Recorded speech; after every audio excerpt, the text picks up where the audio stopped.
Welcome back. In this 3-part, 5-minute fundamentals video mini-series, we're going to talk about how to pre-qualify a commercial income-producing deal in 90 seconds or less. When you get more acclimated to this business, it's going to be critical for you to leverage our systems to pour through your deal flow, separating the real deals from the overhyped duds. Here I demystify the myth that too much information is good, remove all confusion, and show you what you really need to pre-qualify any deal are these 5 data points. So get your deal book out and start taking notes and discover how easy it is to really weed through your deal flow. Let's get started.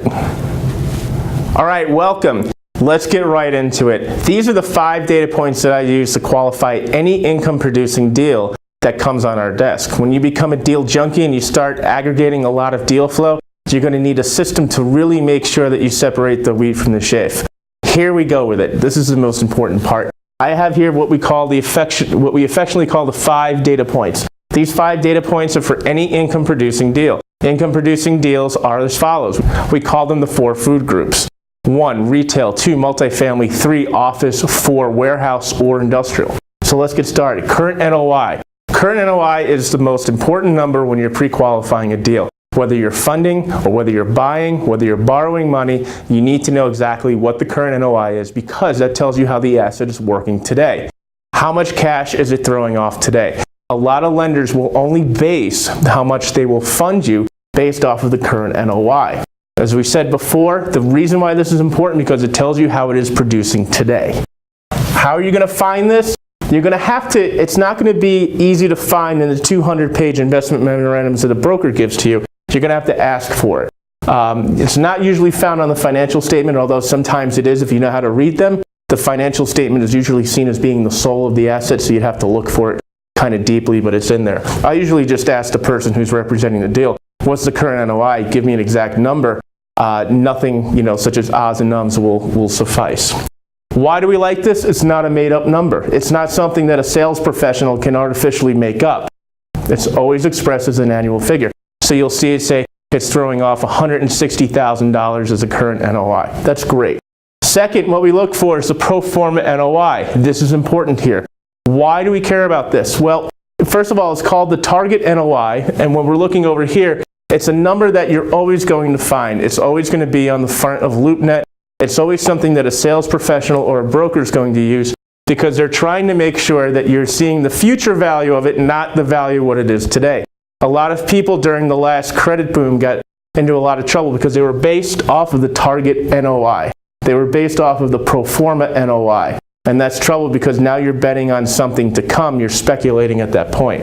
Why is it something that we need to know? Well, it gives us an idea if it's a value-added real estate deal. If it's a fixer-up or a rehabber buying this, it tells us exactly where they're trying to go. It's usually made up. And usually what happens is that investment professionals and brokers will show that there's a pro forma over 10 years.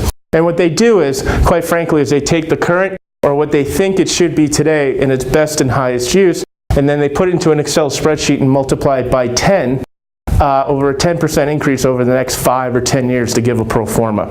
That's really BS if you think about it because you can't increase rents 10% per year. This is always expressed as an annual figure too as well, and that's important to understand here. Number 3. Existing debt, current equity. What's going on? We call this the current capital stack. What's going on with this? Sometimes you'll see in problematic commercial real estate deals that the existing debt is stressed. It's coming due, or maybe the property will be over leveraged. Here, this is expressed by what we talk about is the number of loans. So we have a first lien on here, and it also gives us the UPB2 as well. We also find this on the financial statements. If you're dealing with an individual seller, you're going to have to ask them that. The reason why we want to know this is because it'll tell us if the asset is over leveraged or not, and that's important. And it's expressed as first trust deed, mezz. It's usually listed out in the spreadsheet, and it'll tell us that there's a first trust deed on here, and there's a mezz, and then there's some equity for $3 million. The mezz is $2 million. The first trust deed is $5 million, and it'll also tell us the terms too as well. The terms on this is important because it tells us if the loans are coming due. Sometimes in commercial real estate, most of them special loans called conduit loans, you can assume those loans, and so if you're looking to buy this for your own account, that's very important to know if these first trust deeds have a fuse on them or not. Fourth, sources and uses. This is important. This is the IQ test for your borrower or for your investor. Why is this important? It's going to tell you how the funds will be used and where those funds are coming from. I don't want to see, funds, sources of funds is coming from the investor, and then the uses is to buy an apartment complex. It should be kind of detailed to the level of granularity where you can actually see, well, here's the acquisition, here are the repairs, here are the taxes, here's the closing costs and everything associated with it. Usually these are put together in an Excel spreadsheet, what we call a sources and uses statement, and that's something you can Google and find online quite easily. But this is something where you would find from a very intelligent, a very experienced operator or sponsor. They'll be able to give this to you. Why this is important is detailed and itemized. We want to know where every dollar is going.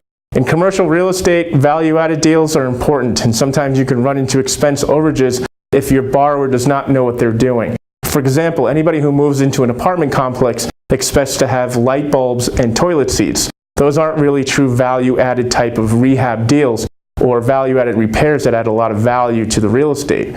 Instead, people are looking for things such as 2.5 Whirlpool tub in the bathroom and maybe a brand new parking lot freshly paved, maybe also a part-time concierge too as well to handle some of the groceries and packages that come in on a day-to-day basis. So that's very important here. And this is always expressed in an Excel spreadsheet.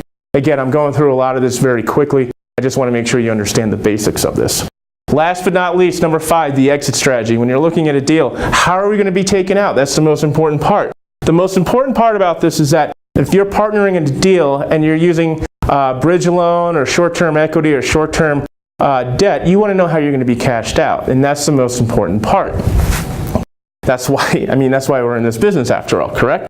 This is clearly detailed on the executive summary. There's only 2 exits in commercial real estate. That's a cash out refinance, or that is a sale. So we have to figure out, okay, what are we buying this asset for? How are we going to get cashed out? What's the key event that needs to happen for us to be able to get out of this deal and get our money back? Why do we need to know this? Well, it's going to tell us if it's viable or not.